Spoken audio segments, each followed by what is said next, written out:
Welcome to The Musicologist. And the nerd. I'm Dr. Elisabeth Concord. And I am Nicholas Atchison Wainwright, the third. But you can call us Libby and Nick. Much better. So we were talking a while back and decided that it would be really fun to get together and have some conversations about music.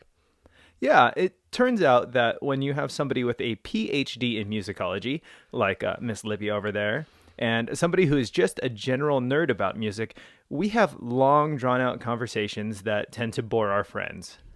Very much so. Yeah, but, when we get together with other music people, they seem interested. So we figured let's try sharing this. Let's see what we got.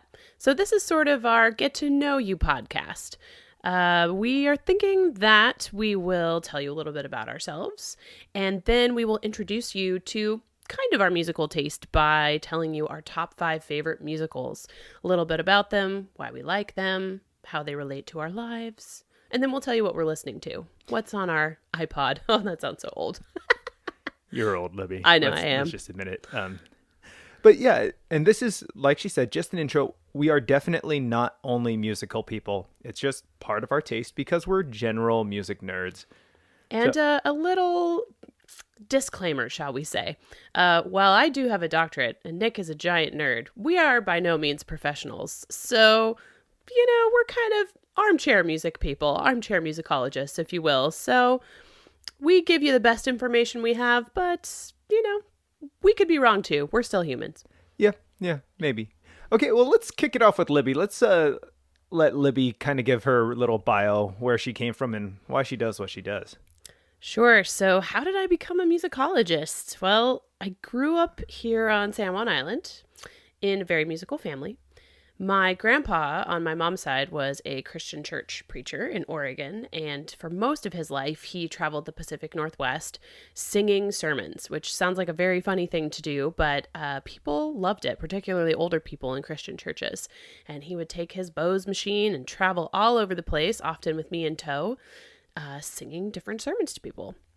I spent a lot of my childhood at my grandparents' house, and we would listen to music all the time, particularly hymns. We'd watch lots of movie musicals, starring all the greats: Gene Kelly, Danny Kaye, Debbie Reynolds, Judy Garland, Nelson Eddy, Jeanette MacDonald, all of them. In my parents' house, it was always a place of music and theater. Both of my parents are actors and singers, and almost every aspect of my life was involved in music some way while I was in school. I spent my formative years volunteering at San Juan Community Theater, where my mom worked as the volunteer coordinator for almost a decade, I think. We went to every single event that the theater had to offer, from battlefield band and chamber music concerts to community theater productions and the occasional professional group that would come through. We sang in church. As kids, we took piano lessons, and I joined the band in 5th grade. I started on clarinet, but I quickly mastered any instrument that was put in front of me. Once you learn to read music, as Nick well knows, you can basically play any instrument that you want. So by high school, I was all about band. I was playing trumpet and saxophone in jazz and pep bands, and I was first-year clarinet in the concert band. I even played Barry sax in the One More Time Big Band, which is a local group that we have here. So this is where Nick comes in. Nick moved to our small town when I was in 10th grade and also played clarinet in the band. I thought he was cool, but kind of a dork. Those younger kids, those 9th graders, they're just, kind of dorky, but it definitely takes one to know one. We hung out in class and had some of the same music and drama friends, but we weren't really close. By the time high school was over, I knew exactly what I wanted to do in life. I wanted to be a band teacher or an anthropologist, but band teacher won out. I attended the University of Puget Sound in Tacoma, graduating with the Bachelor's in Instrumental Music Education in 2007. Right before I was about to go into my master's program, I was going to become a teacher, I was going to get the master's degree, teaching certificate, and go out into the world. I had a complete freak out and changed course. I had studied abroad in Ireland for a semester, and I really fell in love with that part of the world. On a whim, I applied to a few schools in the UK because Ireland's application process was much too complicated. You had to apply, and it just didn't fit with my timeline. I was accepted into the University of Bristol in Western England. And there, at the Center for the History of Music in Britain, the Empire, and Commonwealth, I received an MA in musicology, focusing on music in late 19th century Victoria, BC. This is the moment in history that sealed my fate as a musicologist. I finished my degree in September of 2008. Anybody remember what happened in September of 2008? Like the whole US economy crashing? I was entering the market just as that happened. I had two choices. I could either start paying off my steadily growing student loans with whatever minimum wage job, stocking the shelves at Walmart on the night shift is what I could find, I could scrape together while I was living in my parents' spare bedroom, or I could go back to school and incur more debt. My aunt had taught music in universities and had fairly recently completed her Doctor of Musical Arts degree, so I decided to follow in her footsteps. I trekked off to the University of Victoria in British Columbia, full of bright hopes for the future. I chose to continue studying music in late 19th century Victoria, eventually writing my dissertation on music and musical ritual and its role in the formation of identity and the consolidation of colonial power. That was kind of a mouthful. I made many good friends and had many awesome adventures along the way, but by the time I graduated with my PhD in musicology in 2017, 8 long years after I started my degree, the life of a professional musicologist had lost its appeal. During those years, I had moved back to my hometown and married my husband Nate, the best roadie a musician could ask for. Completely tone deaf, wonderful audience member, lovely roadie. He can carry a saxophone like nobody's business. He's also the one who got me listening to podcasts. For the first time in my life no longer revolves around music. Now I work for local government and participate in local musicals at the theater in my free time. In 2014, Nick moved back to the island after tramping around the US and Australia. He joined our game nights and eventually became our roommate. We discovered that, even as adults, we had a lot in common, particularly our incredibly nerdy love of music. We started getting together to watch musicals. I fully blame Nick for introducing me to the earworm that is Hamilton. Last year, Nate and I were lucky enough to have Nick's fiance, now wife, Elizabeth, as our roommate. We've already been on one couple's date to a major concert, Sarah Bareilles, and have plans to attend more. I'm now a very happy armchair musicologist with a lot of knowledge about a very small window of musical history and an insatiable appetite to learn more. That's me. How about you, Nick? Well, I'm going to just start off by saying my musical experience varies greatly from Libby's. So, first, who am I? Jean Valjean. Okay, so unlike Libby, I did not grow up in a musical family. My family was construction workers, builders, laborers, generations back. But for some reason, when I was in middle school, the week before winter break started in my 8th grade year, my dad somehow showed up to our house with a broken clarinet. And for some reason, brought it to me and says, "Hey, do you want to play this?" And I had literally never heard of this instrument in my life, but sure, why not? So I went over to the band teacher. I said, "Hey, I want to join band. And what do I need to do?" He told me what book to buy, and I walked over to the music shop across the street from my house, bought a new mouthpiece, bought some reeds, bought the book, and spent 2 weeks going over every page of that book until I knew how to play the clarinet, at least to a beginner level, to, match the rest of my band. And by no means was I a great musician, but I was on par with everybody else, and that got me on track. So I continued through my 8th grade year playing the clarinet just like any other thing. Never was really hooked into it, never had any strong commitment until that summer. I was done. I was ready to move on to high school, and I got a phone call from our band teacher in the high school I was going into, asking if I wanted to join the marching band. I didn't know marching band was a thing. And yet, I'm like, sure. So it turns out that when you want to march in a competitive marching band, you have to learn how to march. So I went, and they had a special several week long band camp where you just marched and marched and marched and got yelled at by drum majors. And it was a great time. I sincerely loved it because you develop this bond with your bandmates that I hadn't had at that point, or really with anybody. So I just jumped into it. And as I entered into high school, I was totally immersed into this whole new world that I never expected. The school I went to actually had its own small wing devoted to the band. rooms full of thick wool uniforms that would be the bane of my existence in the hot Southern California summer, and a group of devoted band nerds that would be my best friends from day one. As well as becoming immersed in the culture that was the marching band, I became immersed in the instruments. I was fascinated by almost every instrument I saw and messed around with anything I could get my hands on, whether everybody liked it or not. I thought about joining the drum line in the off season, since the marching band season was only a few months, and learning how to play more and more instruments. And even that same year, as soon as the marching band season ended, I switched up to a bass clarinet for the concert season. I saw the opportunity. I took it, went bigger and better. But unfortunately for me, halfway through that freshman year, we up and moved 1,500 miles from beautiful sunny Southern California to cold and dreary Friday Harbor on San Juan Island. Hey, I resent that. Resemble that. True. Turns out when I got up to this little island, which, to be fair, I didn't know Washington had islands before this move. But when I got up here, I found that even though our school was smaller, that was 400 kids versus 4,000 kids in my previous school, the feeling of the band was just the same. From the first day I walked into that band classroom, which coincidentally was the first day after winter break, just like that first day in middle school, I immediately felt welcome there. Libby, who happened to be my section leader at the time, was like, "Yes, come, sit, play." And I completely felt out of my element. I didn't know any of these people, and I just started chugging along. It actually took me a couple of weeks to approach my band teacher and say, "Hey, actually, I was playing bass clarinet." And she's like, "Okay, yeah, here's one, go ahead."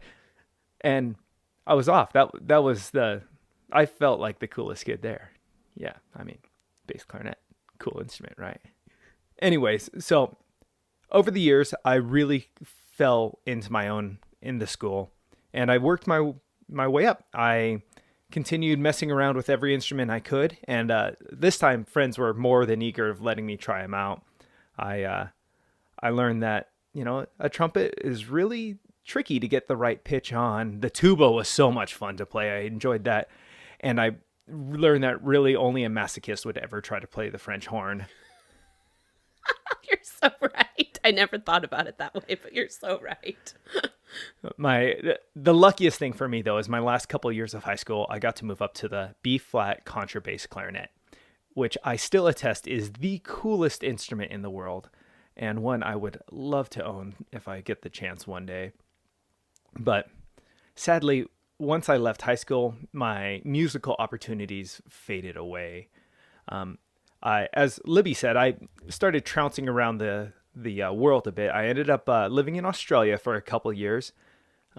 But the cool thing there is, while living literally in the middle of nowhere, a bunch of Aboriginals that ran a boomerang shot taught me how to play the didgeridoo. And I learned that invaluable skill of circular breathing, which was just so cool. And when you apply it to other instruments, is just ultra nerdy. So I came back and I started wandering around the country a bit. I lived back on San Juan Island for a little while, and then I decided I needed to keep moving. But I always kept finding instruments. So as I was living on a sailboat in Seattle, I found myself most evenings relaxing in the cockpit in the summer, enjoying the stars, plucking away on my little 5-string banjo. Or when I lived in the cold, nasty horribleness that is Minneapolis, I found myself tucked away, hiding in my little apartment, playing my mandolin. And over the years, I just kept acquiring more and more instruments. At the moment, I currently own 25. Oh, it's only 25? I thought it was 27. I have this problem of not only collecting them, but giving them to friends as I go. I thought just like a week ago it was 27. I like to spread the addiction. But it's been a growing collection. And there's nothing that I haven't really wanted. So I have everything from your basic guitar, banjo, a few types of flutes, uh, all the way up to some drums. I have a 13 string Japanese koto just to, keep things interesting. But I'm always looking at cool things. My wife is doing really good at keeping me in check, despite my instrument dealer trying to show me cooler and cooler instruments. He has a couple that I'm looking at right now. I'm still hoping one day to acquire that most beautiful, wonderful instrument, the B flat contrabass clarinet. The next time I have a spare $7,000, I might have to just pick one of those up. But that's for the future. He did put it on his registry, his wedding registry. Just a side note, in case someone wanted to buy Nick a contrabass clarinet for his wedding, The, it was an option. there is that. Now, as much as music has ruled my life and as much as I've spent time messing with instruments, I've never spent as much time as Libby, and I haven't had the chance to master musical instruments. I'm more of I just pluck around, I play with them, I tinker, but I keep myself, unfortunately, a little bit too busy for that. At the moment, I work as a public servant, just like Libby, but in a different side. I work in emergency services, so I'm a 911 dispatcher, a firefighter, and an EMT. And then on top of that, I own and run a small handyman business just because I felt my life was a little too boring, I guess. But I've kept forming my life, and I've established myself again once on this little island, growing and kind of molding myself into the theater scene as much as I can. Because I have this limitation of, 4 jobs, I end up just filming and recording most of the productions at the theater nowadays. Every once in a while, getting a chance to act or mess around or make some noise with them, but it's been good. And in the last year, I've been lucky enough to have my fiance, now wife, move up to the island from Southern California, and trying to get her to immerse into the culture a little bit more. Although, the first year is a little cold. We'll get her up on the stage. We will. She'll be up there. Absolutely. We'll get her up there. Okay, so now that you've know a little bit about us, we're going to take a little bit of time and tell you a little bit about our musical taste. And we're going to focus a little bit in this episode, on our favorite musicals. Now, I think for both Libby and I, musicals are not something that we've done a ton of in the past, but in the recent years, we've both really fallen headfirst into. So since they're on the forefront of our mind, we're gonna dive right into this, and we're gonna go top 5, and we're gonna start with you here, Libby. That's right. Yeah, that's actually sort of where the genesis for this podcast came from, because Nick and I started watching musicals going, oh, you haven't seen that one? Well, here, we should watch it. Oh, you haven't seen that one? Well, we should watch that one. And it kind of got us having conversations and talking about different parts of music that we were interested in. And even though I'm a musicologist, Nick is constantly asking me about musicals that I've never seen. So it's been a fun adventure. So my number one top favorite musical of all time, and this will tell you a lot about me, is White Christmas. So, Nick, have you seen White Christmas? Ooh, way back when, maybe. Way back when. Oh, good. Well, I'm going to tell you a little bit about White Christmas. So, it is a film musical for those of you who have not seen it, although it has since been adapted for the stage. And it came out in 1954. It was written for the screen by Norman Krasna, Norman Panama, and Melvin Frank. The music, of course, is by the iconic Irving Berlin. He wrote the original song White Christmas for I believe it was 42. Yeah, the 1942 movie musical Holiday Inn, also featuring Bing Crosby. So this movie, as I just said, stars Bing Crosby, wow, Rosemary Clooney, Danny Kaye, and Vera Ellen. Vera Ellen, I think that name is very interesting. It's sort of like Madonna, but she needed 2 first names, and it's hyphenated too. It's very interesting. So this movie to me was a really key part of my childhood. As I said, I spent a lot of time at my grandparents' house, and they loved Bing Crosby, Gene Kelly, all of those guys. They had all of their movies, and this is one that we just watched every year, no matter what time of the year it was, you could say, oh, let's pull out White Christmas and watch it. And they just loved it. Oddly enough, the song White Christmas was written by Irving Berlin, and he was a Russian immigrant who was Jewish. And he came up with probably the most iconic Christmas song, a particularly American Christmas song of all time. And I was reading on NPR's website that actually he really accepted Christmas as an American holiday. He didn't necessarily celebrate it in a religious way, but for him, it was an American holiday. And so this was a really important song. It became an important song later. The movie is directed by Michael Curtis, who is actually from Hungary. And you might have heard of him before because he directed a little film called Casablanca, among others. And it was very interesting to me that this sort of perfect picture of what Christmas, the American Christmas is like, was really brought to life by two immigrants to America. And I think that that's a really important message. We are really the melting pot. And I just thought that was really interesting. One thing to point out before I tell you a little bit about the plot is there's a great little snippet from All Things Considered on NPR about the song White Christmas. It's kind of an old one. It's from Christmas Day of 2000, but they actually get to interview one of Irving Berlin's daughters, and she talks about kind of the genesis of this song and some other interesting things. And it's a good listen. It's only about 12 minutes long, so go check it out. All Things Considered on NPR. So White Christmas is the story, Nick. It's the story of two wartime buddies, Bob Wallace and Phil Davis. They form a musical duo after Davis saves Wallace's life on the battlefield, something that Davis never lets Wallace forget. Every time Wallace thinks, I'm going to leave this duo and go off and do my own thing, Davis grabs his elbow, which he injured in the war, and says, oh, it's okay, I'm sure the debt is repaid. And then Wallace stays. It's very funny, kind of a buddy comedy, buddy rom-com. So the pair make it big after the war. Eventually they become music producers. And their old war buddy asks them to go and watch his sisters perform in a sister act. His sisters Judy and Betty Haynes. The two men become absolutely smitten with these two beautiful blondes, and they follow them to Vermont, singing all the way, I might add, on a train through to what they hope is a very snowy, beautiful wonderland.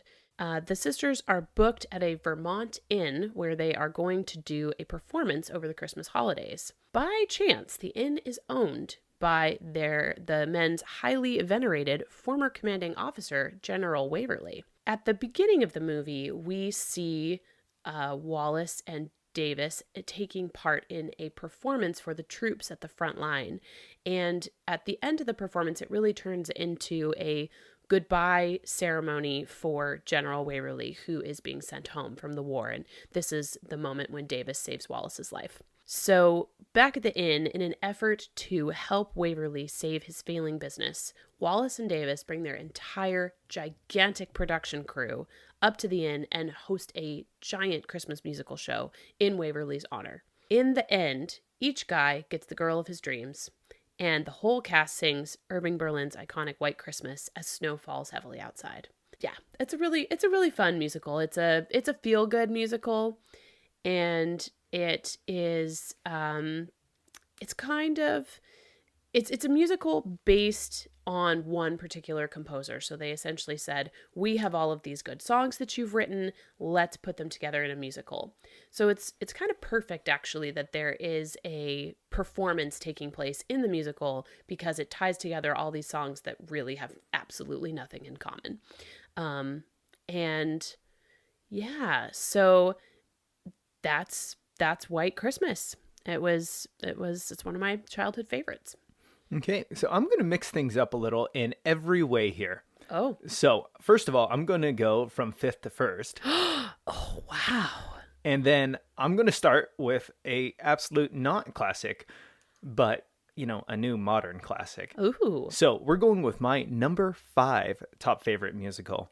And this is one that's kind of changed things up in the last few years. And I think this is also what got Libby and I talking about musicals in the first place. And this is Hamilton. Yes. So Those that do not know, Hamilton is a recent musical by Lin-Manuel Miranda that is almost entirely hip hop and rap based. And I'm not a huge hip hop or rap guy, but it just does it so well. And the music has caught my attention so well that I had to just buy the book and start reading it. And the funny thing was, as soon as I finished the book, Libby's like, "I got you a gift." And she handed me this book. I'm like, "That's a great book. I just finished it." So I So think now it's sitting on my shelf and I'm slowly working my way through it.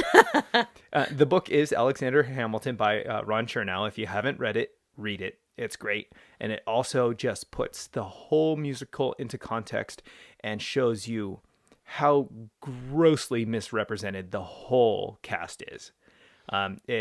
It shows Alexander Hamilton and Aaron Burr, the main characters, in completely different lights, but it works way better with the music. And it gives you a general idea of what's going on there. So the general premise behind this is Alexander Hamilton, as a young kid, is raised in the Caribbean. I believe in Nevis was where he was raised. His father ran away. His mother died. He lived with his uncle. His uncle died. He eventually started working for a shopkeep, and the community backed him, raised a bunch of funds, and sent him to New York City, where he could progress and become a better person. Well, he does this and finds himself right in the middle of the revolution of America trying to split off and become its own country. And Alexander Hamilton, being a young and spunky lad, is very outspoken about this. And he speaks to the crowds and to people, anyone he could see, about how much he thinks this needs to happen. And during his course of time there, he runs into Aaron Burr, who is another young upstart, very smart, very rich, and he has a very different opinion. He's a very go with the flow type of guy. So his plan, the way he runs his life, is he just keeps his mouth shut, and with whoever has the most power, he just rolls with that and just tries to avoid conflict whenever possible. And he looks for the people with most power when there is conflict, tries to align himself the right way. This creates a major rift between the two, but they still kind of have a frenemy situation going on, keeping together, keeping close as they can. It creates a really interesting relationship throughout the whole book and throughout the whole musical, because they're constantly, for some reason, coming together, despite, even colonial America being fairly large. They tend to run in the same circles. So now Alexander Hamilton spends so much time developing this. He ends up marrying into a prominent family from New York. He develops relationships with not only his wife, but the sister of his wife.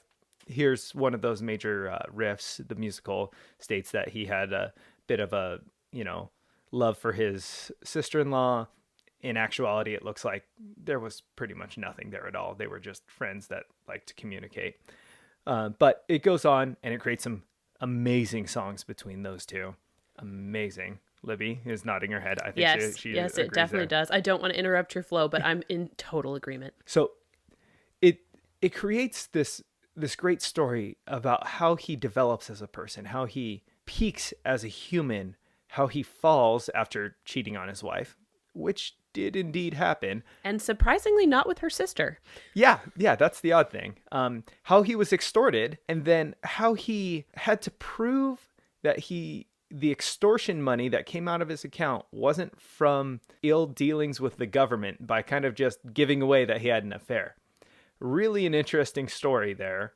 I recommend you read the book again. Hey, and if you're not that interested, listen to the songs from the musical, go see the musical, or, any of that. And then read the cliff notes about the book. Exactly. There you go. It is also available on audiobook. I have both versions. It's very good. Yes. The great ending to this, well, great and sad, is that his wife, Eliza, forgives him. They spend their time to redevelop their relationship. They raise a son who is very proud to be a Hamilton. And then he gets shot and killed. And this is a low point in their family. They pretty much fall off of politics altogether. Alexander Hamilton, being a politician by birth pretty much, now just settles away. They hide off into a small village. They don't talk with anyone until somebody convinces Hamilton that he again needs to help get back into government and to basically break the tie of who's going to be the next US president.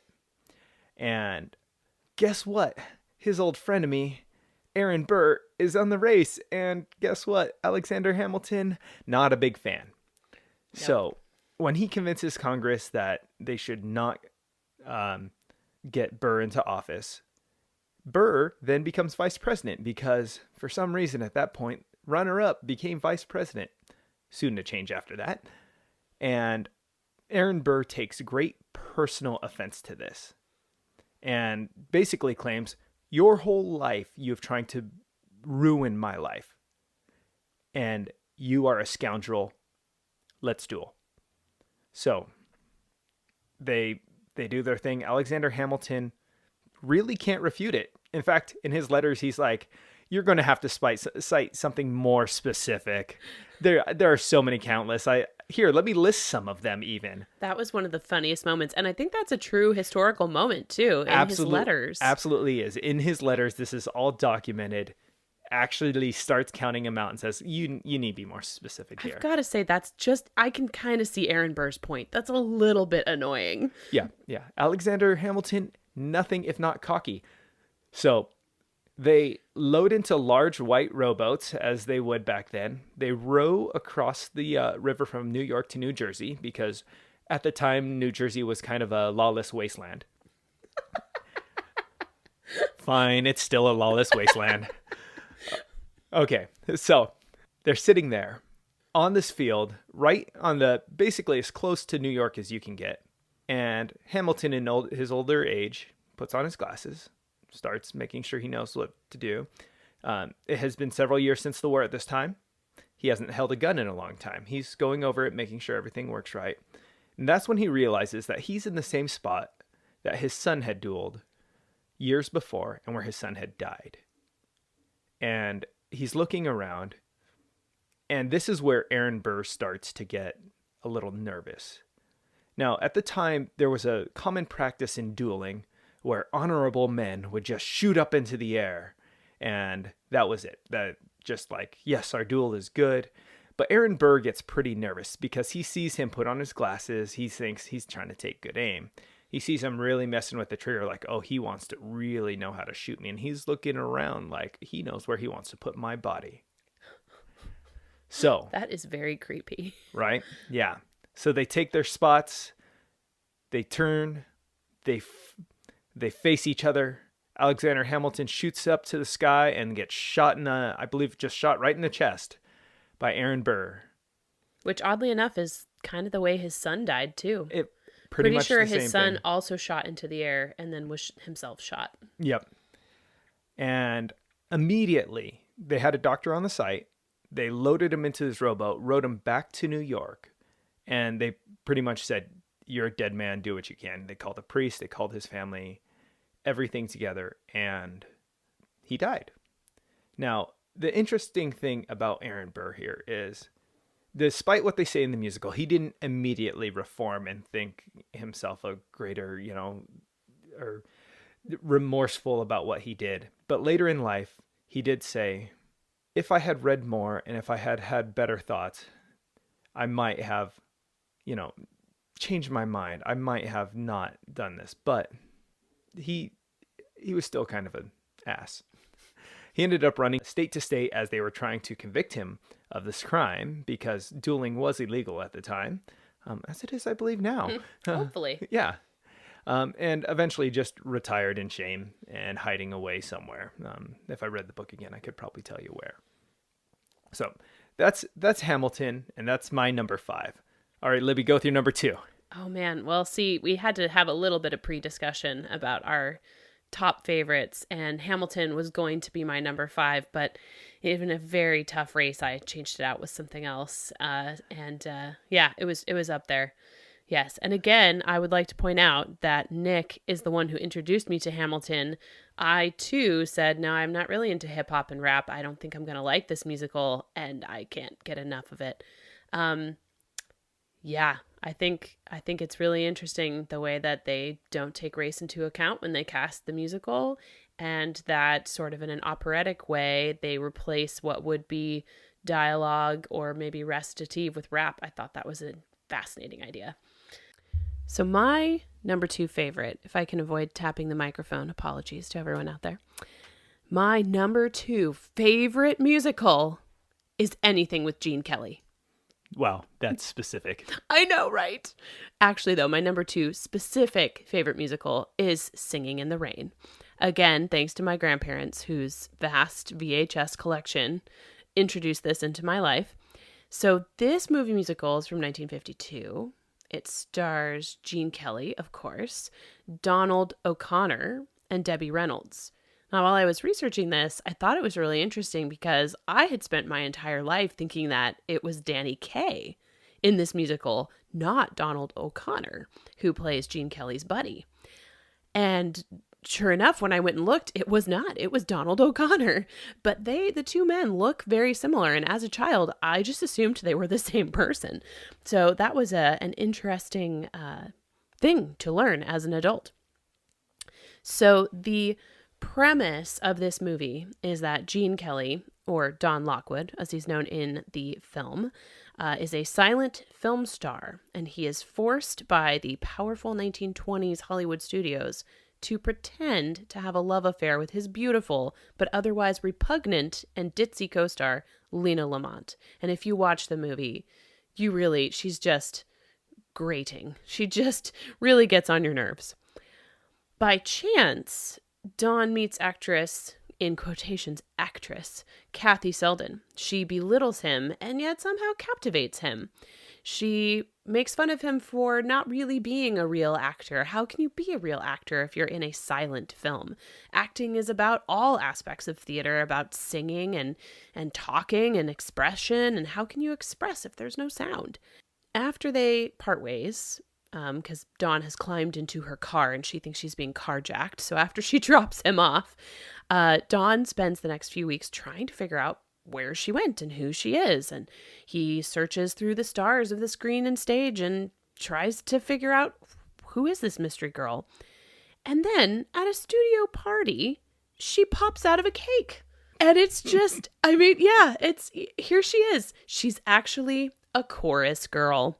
Ooh. I know, burn. Miss High and Mighty is actually a chorus girl. So when the studio head announces that they're going to start making talking pictures rather than silent films, Don and his vaudeville partner and best friend, Cosmo Brown, not Danny Kaye, Donald O'Connor, they concoct a scheme to have Kathy, who conveniently has a beautiful voice, dub over all of Lena Lamont's scenes. Because listening to Lena's voice is rather like having your ears worked over with a cheese grater. It's really quite stunning.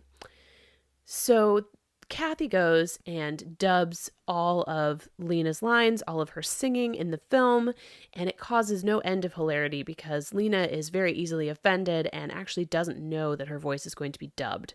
So there's a couple of funny scenes, one in particular where she's working with a voice coach to try to get her voice to not sound horrible and to tame her accent, all of these things. And anyway, she gets very angry. And in the end, Kathy's feelings are terribly hurt. She runs off the stage. Lena has just embarrassed her, and then Dawn embarrasses her.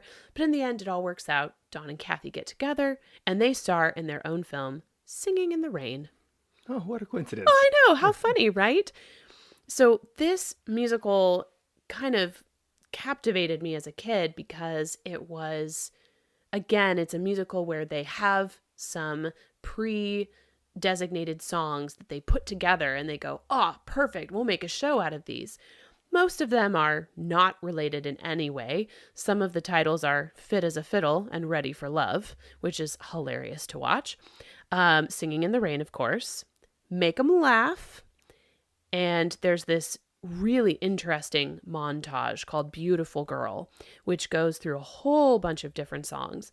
The majority of these songs were taken from movie musicals or stage musicals of the 1920s and 1930s and put together. So like with White Christmas, in the middle of Singing in the Rain, there is this giant performance. In this case, it's all taking place kind of in Dawn and Kathy's head.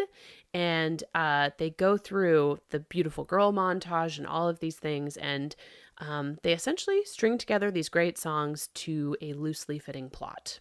The plot is sort of important, but not really. It's more about the songs. As it was with all these musicals, really. Well, but some of them are really story driven. This one's not so much. It's just convenient. They make it convenient. So I would say that this, like White Christmas, is kind of a review musical. So yeah, that's my number 2. What's your number 4, Nick? Okay, so my number 4, little controversial because it's a movie musical that's newer. It's not a classic. Actually, it is a classic because it's a remake of a classic. And remakes, no one likes a remake, except for the new Beauty and the Beast. Oh yeah. So I'm going to say I'm a huge Disney fan, grew up with Disney movies, loved the original Beauty and the Beast, even before I was a big music nerd. But since becoming a large music nerd, both figuratively and physically, I found that this is the best remake I have ever seen of any musical. And I think a big part of it is that Emma Watson is an amazing singer. They took the story and they improved on it in little ways that made it so much better. Little bits of humor, little tidbits of things in there that changed it. And then the guy they got to be the Beast, Dan Stevens, who is an actor but not really a singer, spent so much time practicing that he had the most amazing song in the whole movie. So much so that, as they do in many movie musicals, he sang a version of Evermore, and then Josh Groban sang a version of Evermore. That's a pretty big compliment. Yeah, and Josh Groban sounded like crap compared to Dan Stevens. I'm going to have to go listen to this now. Yeah, it really just didn't even compare. Whenever I hear the Josh Groban version come on, I just have to switch back to the Dan Stevens version. So the music in the movie itself is amazing. The soundtrack versions, I believe it had Celine Dion and Josh Groban both in there. So they got some top names in there, but the music in the movie, I think, just beat it hands down. Now, there's a couple other tidbits here. Now, I'm not going to go explain the whole plot of the movie. I think pretty much everyone here has seen Beauty and the Beast. But there's a couple of things that I loved about this. And mostly there's just a couple of little lines that they threw in there. So, right in the first scene, Belle's going around talking about the little town and how it's all the same. And she goes up to the baker. And as soon as this line hit, I'm like, that's Neville Longbottom from Harry Potter. Goes up to the baker and says, "Have you lost something again?" And the most classic Neville reply ever. "Well, I believe I have. Problem is, I can't remember what." Oh my gosh, that is totally Neville. Absolutely Neville. So I for the next 5 minutes, the first time I saw it, I just couldn't get out of my mind. They just threw Neville in there. That's amazing. And I missed the rest. But luckily, I've seen the movie many, many more times since then. And the next favorite line that they threw in there was a little tit for tat between Gaston and LeFou. And Gaston's trying to talk about how much he needs Belle and Belle will be his wife and all that. And he says, "Yes, but ever since the war, I felt like I've been missing something. And she's the only girl that gives me that sense of..." And LeFou jumps in and says, "Je ne sais quoi?" Gaston, "I don't know what that means." This is so hilarious because this is a French story set in France, and that is a French phrase. And that's just a little play on words that I think was just so perfect. The only thing that made that even better was that when I was online just looking up exactly what the lines were there were people online that honestly thought Disney made a mistake. That Really? Yes, like, it's French. What do they think? How would he not know this? Just honestly offended that Disney, and I just, that made it so much better that people. Wow. So that Wow. had been one of my favorite lines in the movie got that much better just because of that. I love it. Okay, short and sweet. Let's move on to number 3 with Libby.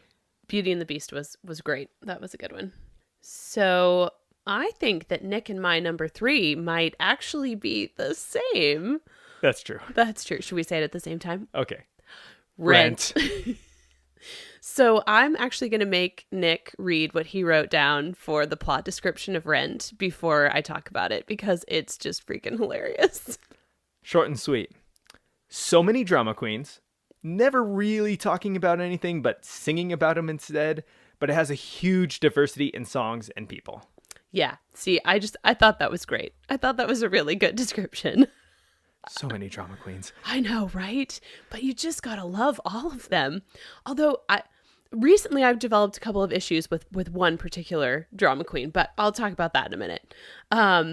So Rent, probably most of you know Rent. It hit Broadway in 1996 with Jonathan Larson as the main composer, lyricist, and librettist. He had some early collaboration with Billy Aronson. Aronson? Yes, probably that. For me, I first heard Rent when I went to New York in 2008. I was on my way to do my master's degree, and I was staying with my friend Carrie and her family. Hi, Carrie! And we tried to get tickets to go to Rent. And we didn't know this, but it was its last season on Broadway. We had no idea that was, or I guess it was 2007. It was 2007. 2008 was the year it went off Broadway. So we stood outside the theater and we got our little lottery tickets and we tried to get tickets to the show. We did not get tickets to the show. Did you know they actually pioneered the lottery ticket for Broadway system? I did not know Yep, that. Rent was the one that started that. Oh, see, that's really interesting. I had no clue. Well, we played and we lost. But we did get to go see Phantom of the Opera, which was really fun. Although I will say I think it was a Thursday or a Monday. It was some weird day and it was not the main cast. But they were still great anyway. And even from row XX, it was wonderful. So we went to that instead, and then we went back to Carrie's house and we watched the movie, which had just come out. I believe it was 2005 that the movie came out, and I literally could not take my eyes off the screen. Her wonderful parents had treated us to Broadway tickets, and they were trying to ask me about what I thought of the show. How did you like Phantom of the Opera? I remember not even being able to peel my eyes away from the screen. She's like, yeah, it was so great. Watching Rent, sorry. And it was on TV. So at that time we couldn't pause it. And we were watching it. And I was trying to talk and pay attention. And I was just absolutely captivated. So I went home and bought the DVD and watched all the extras. And yeah, do you know some of the backstory to Jonathan Larson's life? Have you watched the extras on the Rent DVD? You know, I haven't owned a DVD in a decade, so I can't say. Come on, now you're really making me feel old. I'm only 1 year older than you. It's enough. So I highly recommend that you guys get the DVD and go watch the extras because so Jonathan Larson was living in New York in the late 80s and early 90s during the height of the AIDS crisis.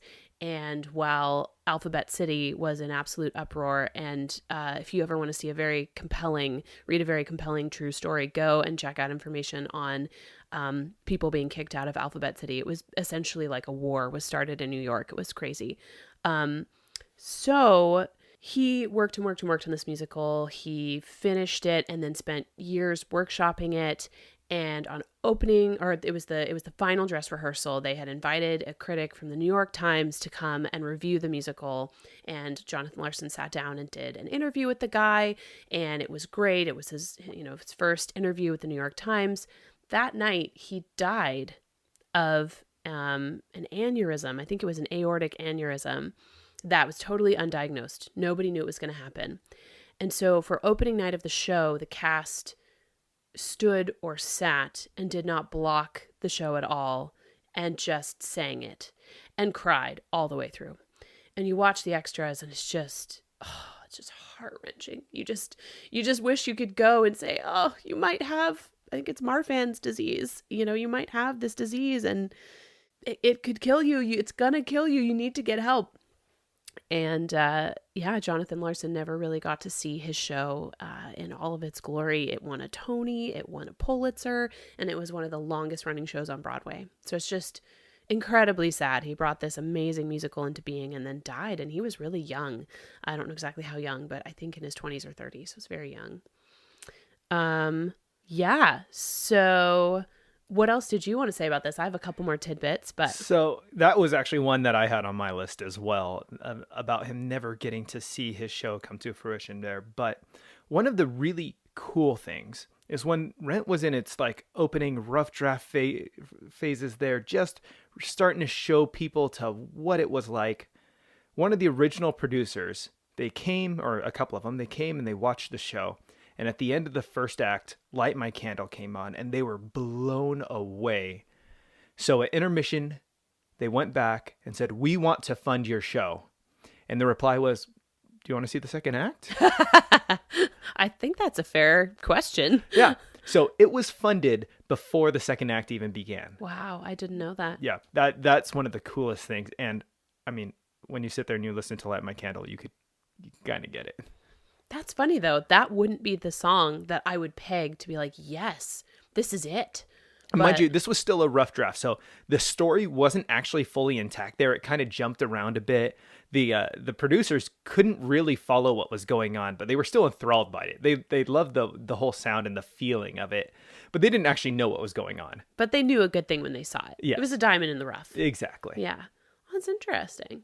Any other fun tidbits? You know, I think that's all I had on this one. Okay. Well, I think most of you know the plot. The group of friends who are living in Alphabet City in New York in the late 80s, early 90s, and it's basically a year in their life as they deal with AIDS and having unsanctioned love, love between a woman and a man, and with transvestism and like that's how you say that word, all of these things, and just basically figuring out how to actually live in love despite what life throws at you. And it's based on La Boheme by Puccini, but instead of tuberculosis, the disease that's wiping them all out is AIDS. So really interesting movie, musical and movie. My one problem, which for some reason didn't occur to me until like a decade after I'd first watched Rent, was Angel, who's always been one of my favorite characters, kills a dog in the opening of the show. Oh, yeah. That's awful. Isn't that terrible? And it wasn't until, so Nick and I both had Nick had a very precious orange cat named Taj, and I had a very precious black and white cat named Big Boy, and they both died right around the same time last year. And it wasn't until that happened that all of a sudden I was listening to Angel's big song, and I'm like, this is terrible. You're singing about causing a dog to commit suicide by jumping off a multi-story building. And that changed my whole perception of Angel's character. Great. Now you ruined Rent for me. Oh no, I've ruined Rent. But yeah, so that was my that's my only real big qualm with Rent. Okay, now I got to cheer you up a little. There is one more thing I forgot to. Okay, what's your one more thing? There's that great line in there. It says, "Hey, I hear Spike Lee's filming a movie down the street." Turns out he was actually slated to produce Rent for a long time before they swapped it up. Oh my gosh! So maybe they were just jabbing at him. That was exactly it. It was just a little jab. That is hilarious. Okay, that does make me feel a little better. Okay, we had to change that. I mean, try to ruin Rent for me, Libby. How dare you? I know. Well, don't worry. I'm going to try to ruin another one for you, Nick. I think it should be your turn. What's your number? Are you on number 2? I'm on to number 2 now. Number 2. Yes, I can't glazed count. over number 3 or combined it or something. Okay, so we're going to number 2, which is the ultimate classic, Les Miserables. Oh, perfect. Which I still have not seen. It's on our list to watch. I've read the book. Take great offense to that. And also, I don't know how you can read that monstrosity of a book. Not bad, just massively huge. I read it at 16. Yeah, that's the type of geek that she is. Yes, that's true. I have started reading it, and after several hours, I've gotten through the first description of the priest at the beginning. And if you've seen the movie, you know the priest takes up all of like 30 seconds of the beginning of the movie. That's a good taster of how even though I think the movie is fairly long, it is very short compared to the book. Yes. Now, I will say the descriptions in the book are amazing, and you have a feel for every single character and who they truly are. Honestly enough, you have less of a feel for the main character. Yeah. All the descriptions of all the side characters are so much better. And I honestly don't blame them. So here's my bit of controversy that I'm going to start right away with Les Mis. I love Javert. Not only is he my favorite character, I love Russell Crowe singing as Javert. And I have had many a friend threaten to punch me right in the face for saying such a thing. Really? I love Russell Crowe. I absolutely love the way Russell Crowe sings, and I think it's a great Javert.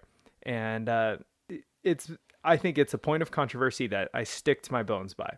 So, quick little rundown of Les Mis. I think it means the miserable. The wretched, the miserable, totally. something like that. And it's a story about how one person named Jean Valjean spent his life. He lived taking care of his sister. They were poor. They had no food. He broke into a bakery to steal a loaf of bread. He was caught. He was sentenced to life of hard labor. While he was in hard labor, he tried to escape several times, and he got more hard labor. So after a very, very long time working on the ships, he got released. And it's the story of how he developed his life after that point, how he eventually just changed who he was, changed his name, slipped out. He was no longer Jean Valjean. He became a mayor, a businessman. He raised a dying woman's daughter, and it tells the story of how he becomes a leader in a political revolt in Paris. Mind you, they call it the French Revolution. It's not the French Revolution. It's the Paris Revolt. So just a little different. Yeah. And, I don't know why you would think it's the French Revolution. Just, who is this? The French Revolution! So, really, really great musical. Like Libby said, it is terribly long, but the music just will capture you. And the mood of the music changes throughout. Although nothing is particularly happy throughout the movie. Probably that does match the book. Yes, yeah. Yeah, because there's not much sunshine through the book. Yeah, but it goes from sad to dreary to downtrodden. There's a lot of variety there. Yeah, good. Yeah. Good variety is the spice of life. Yeah. That's the really interesting part. Now, the funny thing is, the one that caught my attention most is when this movie came out, the last movie here, Anne Hathaway was just all over the promotions for it. And I'm like, okay, we're going to see Anne Hathaway. I love Anne Hathaway. She's such a great actor. I didn't know much about her singing, but she's a great actor. Go in there. And she dies 2 minutes into the movie with a little 30-second reprise right at the end. Like, really? Really, Anne Hathaway? That much promotion? That was it, yeah. But, well, I do know that apparently even just her little time in the film, obviously I haven't seen it, but there's one scene where she is singing a solo, and I believe she might be in prison, or maybe anyway, I haven't seen it. She's not in a good spot, and they apparently made her sing it over and over and over and over and over and over again. I mean, just many, many, many times until she almost couldn't sing anymore. And they're like, perfect. Now you are the right amount of distressed. Yeah. And just so you know, forced prostitution is where she was at. Oh, is that where it was? Yeah. It's been a tiny bit of time since I've read the book. Yes. So yes. Now, now I will say, besides Javert, my favorite singer in the whole movie is the actress, and I can't remember her name, but she plays Cosette. Oh, nice. And it's the innkeeper's daughter, and she's kind of lived this weird life, and she parallels the daughter of Anne Hathaway throughout the movie, and they've kind of become head to head, and they have this interest in the same guy. And interestingly enough, she's the only one that came over from Broadway to the movie. Oh, interesting. And I didn't know that until one day I was talking with my former roommate, and I said, hey, she is by far the best singer. And he's like, yeah, she came from Broadway. She's from Broadway. Hello. That I thought, like, okay, that makes absolute perfect sense. Not a big name, but just blow you away singer there. Yeah. So Nick and I had talked about if we were going to do a season of podcasts on musicals, that perhaps we would read the Les Mis book together, and then at the end of the season, watch Les Mis and let you all know what I think, because I haven't seen it, and Nick could reiterate how much he loves it, and what he thinks of the book. Are we still on for that, or have you given up on the book? I haven't given up on the book, but it turns out that it's number 3 on my list of books to read, even though I've already started it. Dang But the it. good news is I have read a book's worth of that book. So I've gotten through like the first 3 chapters. Perfect. That's great. You're already like 1/20th of the way there. It's totally fine. Exactly. Victor Hugo is not known for brevity. No, no. Although The Hunchback of Notre Dame was fairly short. That's actually my favorite book of all time, Oh. which is funny because I'm a pretty upbeat person. And if you want to talk about unhappy, downtrodden people who don't get what they want in the world, Hunchback's your book. Okay. Yeah. Okay. Well, let's move on, I believe, to your number 4, Libby. Ooh. Okay. So this is another one that I'm going to ruin for you. Maybe. We'll see. This one is Dear Evan Hansen, which is just, I think it was my friend Amy who introduced me to this one. I'm trying to remember. Shout out to Amy. Hi, Amy and Brandon. Yeah, and I do love this. This almost made my list. This my friend Jenny went and saw this before I ever heard of it and got me hooked on the soundtrack. Yeah, no, we have had a couple of karaoke nights at Nick's house, and I'm just pretty sure that the character of Zoe was written for my vocal range specifically. So she's my character. Yeah, so Dear Evan Hansen it's a really interesting contemporary musical that actually tries to deal with a kind of beefy subject. A lot of times I think musicals you go and you're like, yay, this is so fun. I get to forget my real life and don't have to think about people's problems. Obviously, Les Mis is not one of those. But you get to kind of escape for a little while. And Dear Evan Hansen is not one of those musicals. It deals with modern subjects like social anxiety and depression, particularly in kids, and suicide, which is not something that really anybody wants to dwell on for very long because it's not a very happy topic. It came out in 2015, so when it came to Broadway, and it has music and lyrics by Benj Pasek and Justin Paul. So the original Broadway cast starred Ben Platt and Laura Dreyfus as Evan Hansen and Zoe. Gosh, I can't even remember what Zoe's last name is, but Zoe Murphy. I think it's Murphy. Zoe Murphy.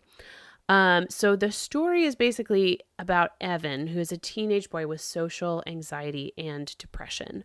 He starts out with his arm in a cast. He's fallen out of a tree, but there are some pretty strong suggestions that perhaps he was trying to kill himself. So not super happy. He comes from a broken home and has a really contentious relationship with his mom, which makes him feel like he doesn't fit in at home. And when he goes to school, he doesn't really have any friends, so he doesn't fit in at school either. He has a crush on Zoe, and there is a great song, Waving Through a Window, where he's kind of trying to get her attention. And I will say, I have not actually seen Dear Evan Hansen. Have you seen it, Nick? I have not. Just heard the soundtrack so many times. So many times. Yeah, so hopefully I'm getting all of these facts right. It is actually going to be in Portland at the end of this month, beginning of next month.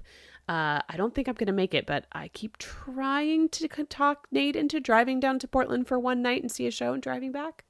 Yeah, I'm sure that'll go well. And you know what? Convince my 3 bosses and I might be able to make it. Awesome. Yes, I think that's a great plan. I will contact your bosses right now. Yes, so would love to go see it.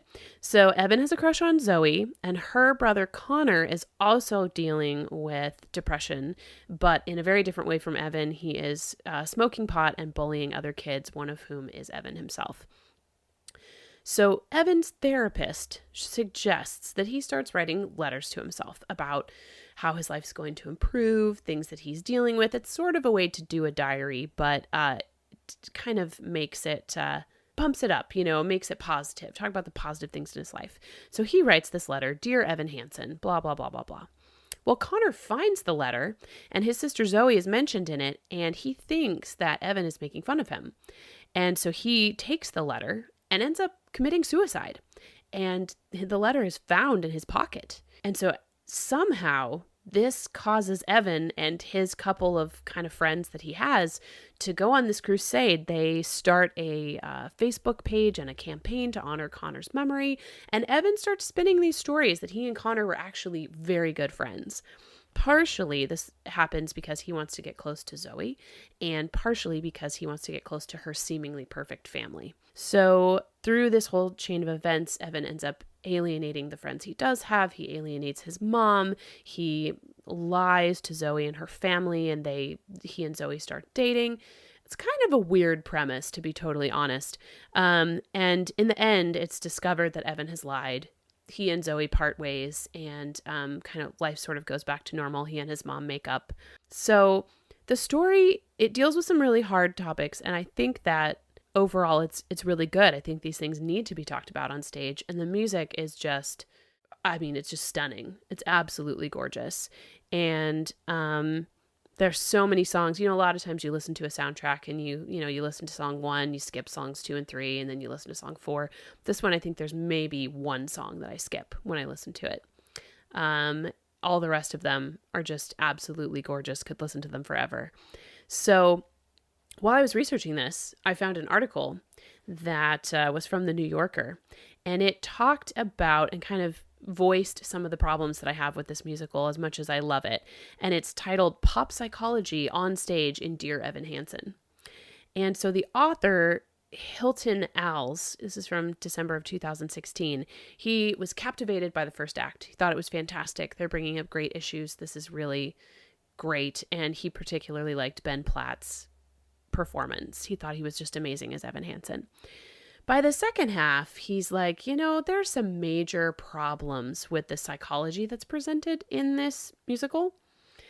And the idea that you can just sort of stop, you can change yourself greatly, and you can hurt all of these people that are dear to you like Evan does and still be the hero. He basically, by the end, he thinks that Evan Hansen is actually the villain, because he's lied to all his friends, he's lied to his family, he's lied to himself, and he just, he thinks he's actually kind of a little punk.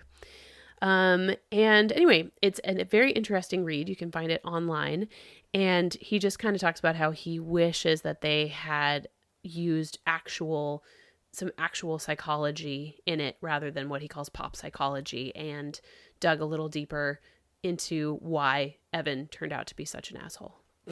That is actually kind of a valid, interesting thing. I've never thought of that, but yeah. You're welcome. Thanks for ruining Dear Evan Hansen for me, Libby. You're welcome. You're so welcome. When I first started listening to this, I listened to the first 2 or 3 songs and I was just hooked. And then by the time I actually did listen to the whole soundtrack, I was like, Evan's a little bit of a jerk.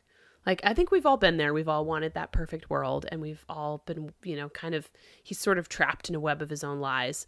But anyway, really great musical, well worth seeing. I absolutely love it. Tiny little problem. Yes. Now, I will say, too, when I saw that it was Ben Platt that was singing as Dear Evan Hansen, first thing was, who is this? That sounds really familiar. And then I realized, oh, it's Benji from Pitch Perfect. Oh my gosh, I've never seen Pitch Perfect. And which is like the ultimate nerdy, singer guy in Pitch Perfect. And it just, a very different character. But from then, I'm like, now I can't get the image of Benji, doing all this singing about depression and stuff. It's a very different character, but I love it. And now it's forever stuck in my head. I think we have to add Pitch Perfect to our list to watch. I have no problem with that. Okay. That's one movie that when I lived in Olympia, I had 7 roommates, all guys, and we watched Pitch Perfect at least weekly, if not twice a week. That's awesome. Yeah, and then when the second one came out, we all watched it in theaters. Yes. I wish I had been part of that crew. That would have been very fun. Yeah. Funny thing is, not all music nerds just love the movie. Awesome. Okay. All right. I'm going to my number 1. And there is no way you can ruin this upbeat, happy, magical musical for me. I can try. It is the most outstanding musical because of tradition. Fiddler on the Roof. Yeah, I can't ruin that one for you. I haven't actually seen Fiddler on the Roof. And that's a correction we're going to need to make right now. My mom has performed in it multiple times, but I've never seen it. I've only seen it in the movie and as a stage show by a children's theater, and they did great. That just seems odd. That just seems odd. Not the strangest children's theater one I've seen, but yes, a little odd. Now, little summary, since Libby Since I've never hasn't seen it. actually seen Fiddler on the Roof.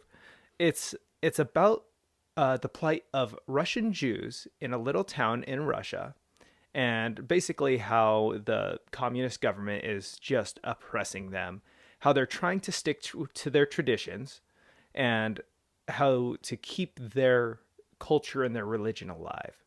And throughout the plot of the film, the main character finds that his daughters are slowly slipping from that tradition. His eldest daughter doesn't want to conform to what a matchmaker has assigned and falls in love with a local boy from the village.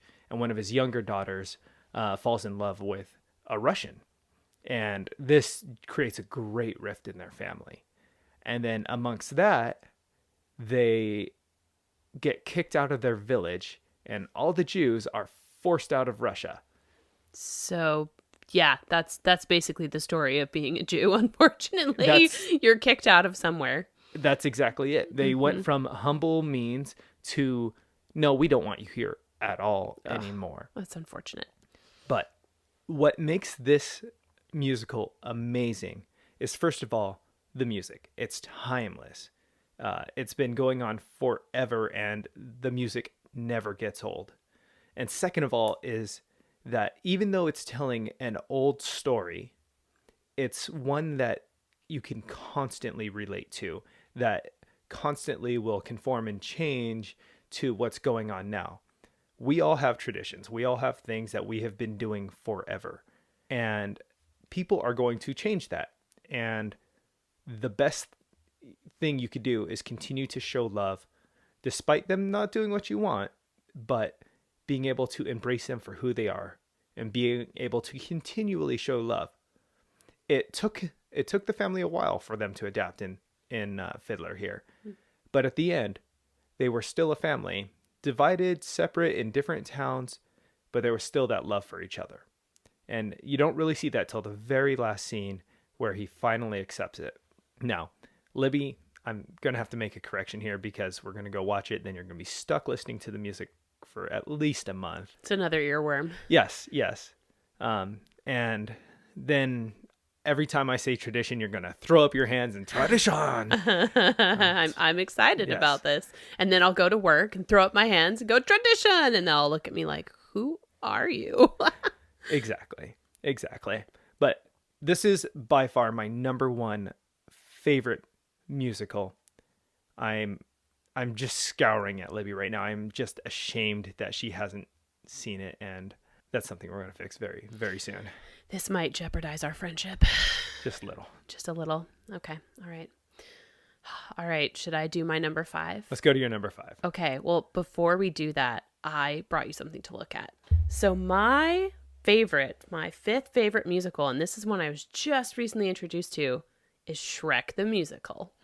Nick, have you seen the children's book that Shrek is based off of? I have not. Well, guess what? You're about to. No way. I found it in our local secondhand bookstore, Serendipity, and it is the story of an ogre who was so ugly and so stinky and shot lasers out of his eyes and breathed fire. And he gets kicked out and he goes on this grand adventure with a talking donkey to kind of rescue a princess. He basically makes this knight that is quote unquote guarding the princess, like he lights him on fire with his laser eyes. And then he gets to this princess who, guess what, is also hideously ugly. And they fall in love and they get married. The end. Some of you may recognize most parts of this story from the film that came out in 2001 and then subsequently had 3 more films that came out. I'm pretty sure there were 4 of them. 4? 3? At least 3. At least 3. God, I own them all and I love them. They're some of my most favorite movies ever and I should know. Anyway, so they made it into a musical, which premiered in 2008 on Broadway. And then was put out in a high definition film, a Broadway production in 2013. So what you may or may not know about San Juan Island is we call it the Rock. We literally are fairly isolated here and we don't routinely get to go to the theater, the big theater, off island, as we say. And so most of the time, if we see a musical, it's in some recorded form. So when this came on Netflix, I was like, oh yeah, this is super cool. So loved it, thought it was great.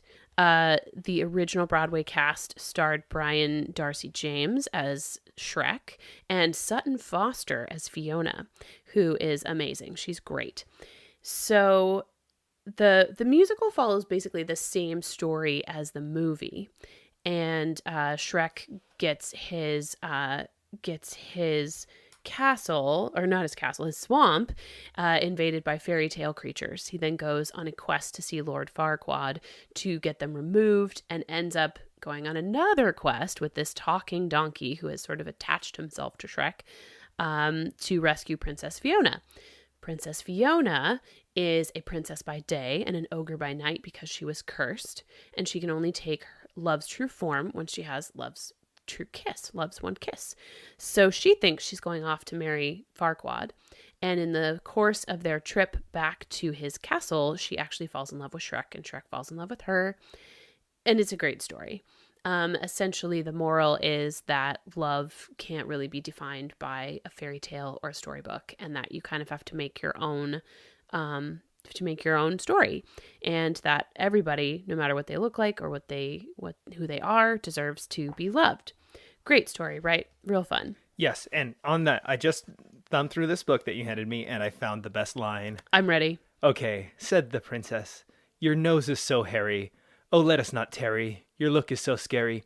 I think we should marry. See? Right? It was love at first sight. Exactly. So that is from Shrek by William Steig, which is a children's book from 1990. There's some actually really hilarious lines in there. I highly recommend everybody read the book. Yeah, so I loved the movies. You've seen the movies, I assume? Oh, yes. Yes, of course. Have you seen the musical on Netflix? I have not. You have not? Oh my gosh, well, it's gone now. Too late. We'll have to buy it. Okay, so we'll watch Les Mis, and I will be educated, and we'll watch Shrek, and you will be educated. Sounds like a plan. Okay, so the only problem that I have with the musical is that in the movies, Fiona is, along the trip, she's proving herself to be kind of a badass, right? Like, she was locked in this tower for 20 years. What was she going to do? She learned karate. Because what else are you going to do? Of course, yeah. Yeah, so she's kind of a badass. But in the musical, they take out the scene where she kicks butt and defeats Robin Hood and his merry men, who are actually kind of psychopathic. And they take that out. So they kind of, to me, it really feels like Shrek is the main character more in the musical than he is in the movies, and that they sort of deplete Fiona's part, which is a little interesting. The other thing is that when they transfer the movie to become a musical, you see a little bit more Donkey's roots in black minstrelsy, which I don't know how much you've read about minstrelsy, Nick. A lot? Not a lot. Not a lot? Yeah, well, I won't go into detail here, but there are definitely elements. We've thought about doing this play here in Friday Harbor, and my one thought in our mostly white community is, how are you going to handle a part that is very clearly a black man, a black minstrelsy role? How are you going to handle that if you can't find someone to fill that role in that way? And it really kind of got me thinking about, while I absolutely love this story, I absolutely love Eddie Murphy's comedy, all of these things, it's definitely has its roots in black minstrelsy, which is a little uncomfortable. But it is absolutely I love it. Love the movies, love the kids' book, love the musical. Okay, now, I do have to ask, in the musical, does it heavily feature Smash Mouth? Excellent question. And the answer is, at the end, all of the characters sing the Smash Mouth song. Okay. Yes. Amazing. That's you won me over right there. Yeah, it's great. And it is really an awesome musical. My most favorite line in the musical comes from the opening, where Shrek's parents are sending him off at the ripe old age of 7 to make his way in the world. And his mom says to him, "Watch out for men with pitchforks." She's just told him, I packed you a sandwich. We packed your snow boots. Watch out for men with pitchforks. As you tell your children as you hurry them out the door in the morning. Yeah, naturally. Yeah. So those are our top musicals. Now you know a little bit more about us. Yeah. Now, I think we have a couple of honorable mentions, and we won't go in depth with them. But so for me, the one honorable mention I want to add here that was very nearly on my top 5 was that very musical that Libby saw that was very much outshone by Rent, and that's Phantom of the Opera. Now, this one, I was surprised that wasn't on your list, actually. it was so very close, and truthfully, it was actually the first musical I ever saw in a theater live. Oh, wow. Where'd you see it? I saw it at the Paramount in Seattle. Oh, fun. As part of a school trip, and I was blown away. I thought it was so amazing. And then the movie came out, and it was pretty good, but I still love the stage show way better. Have you seen any other staged musicals, like in Broadway-style productions? No, I haven't. Wow. That's cool. So both of our first ones was Phantom of the Opera. Very cool. Yeah. So, and my other honorable mention is actually one that I think Libby had on her list too that made a close one was Hairspray. Hairspray. Oh. So good. So great talent, great singing, told a great story. Now, I've seen that one live. Jeez, you're just like trying to outshow me here. I am. There are actually some benefits to living in the middle of nowhere. I lived in Montana for a little while, and there was a touring Broadway company that came to Montana, and they did Hairspray. That's the weirdest thing to ever go through Montana. Yes, it was. They set up a stage in part of a gym, and there you go. Okay. Any other ones on your honorable mention list? I think those are the two I had. You got any for us there? I do. I actually have 4 or 5. Hamilton, of course, the wonderful Hamilton. Brigadoon, gotta love that one. Have you seen Brigadoon? I haven't. Oh, amazing. Once, which is a great musical about an Irish singer. It's very different. It's very raw for a musical. You haven't seen that one either? I haven't even heard of that one, Okay, actually. adding that to the list. Okay. Hairspray, of course. Yep. And then The Last 5 Years. And the only reason that The Last 5 Years didn't make my list is because it is so sad that I cannot watch it more than once a year, or I just get horribly depressed. That was one that I tried to watch, and it just could not get me into it. So I it's a tough one. Several times got about 20 minutes into it. I'm like, I'm done.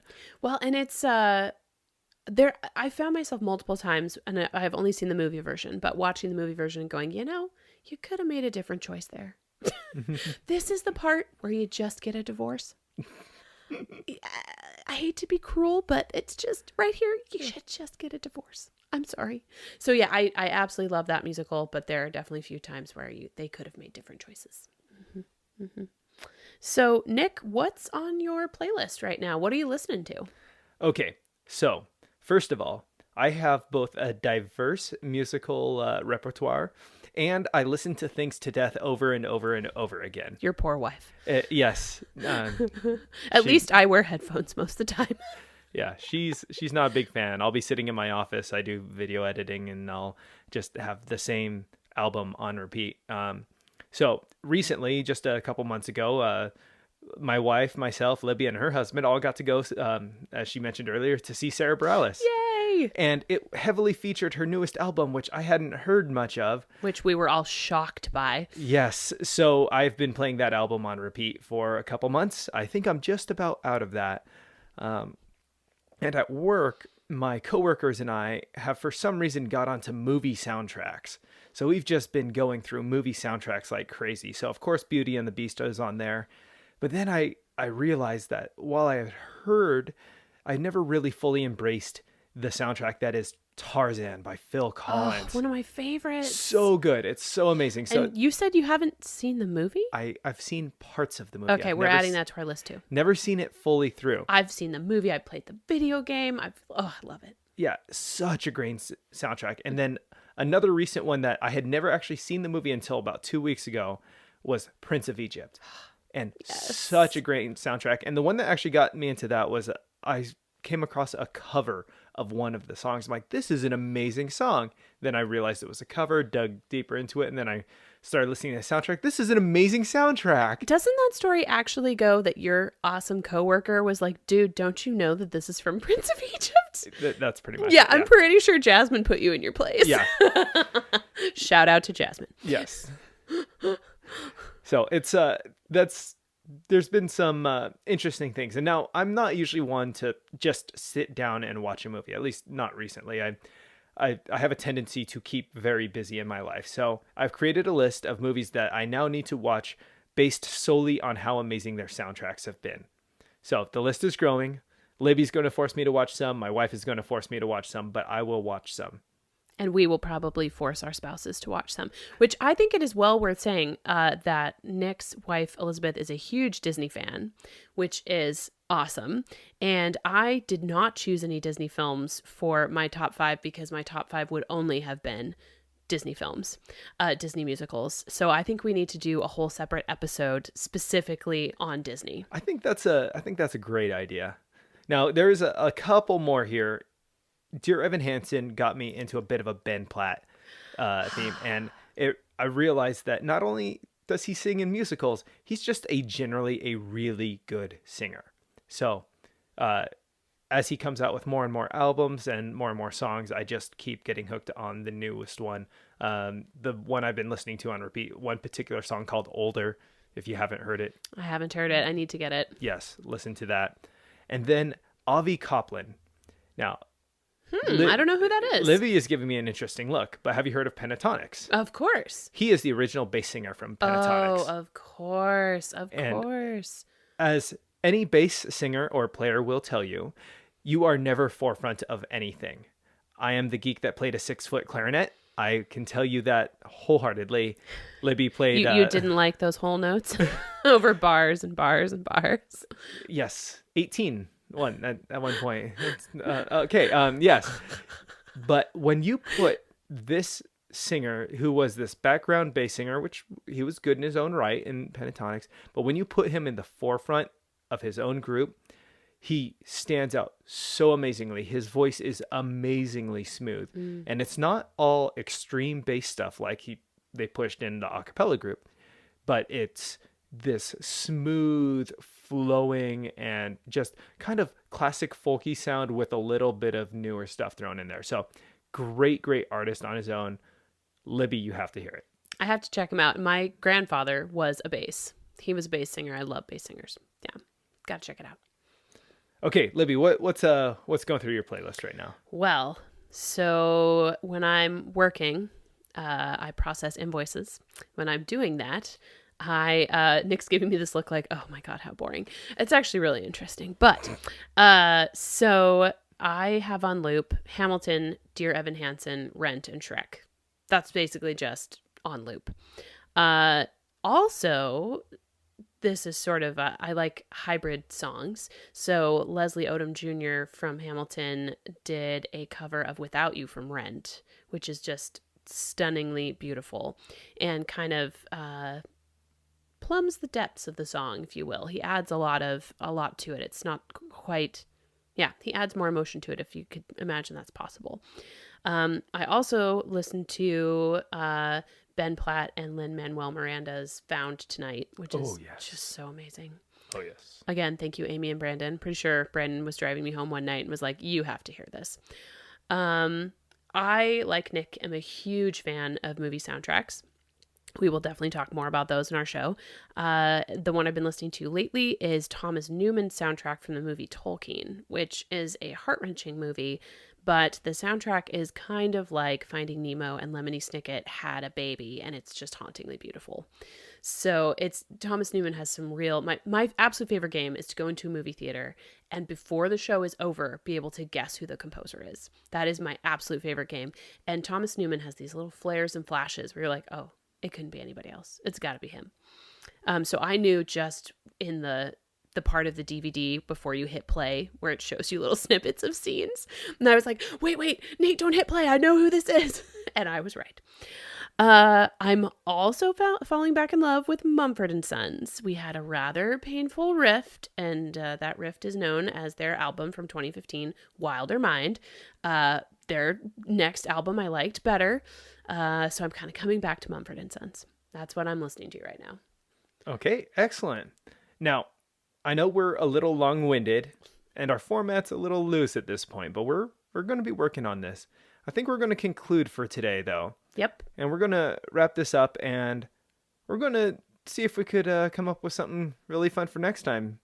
And again, you have been listening to Dr. Elizabeth Concord, and Nicholas Atchison Wainwright III. thanks so much for tuning in. See you next time.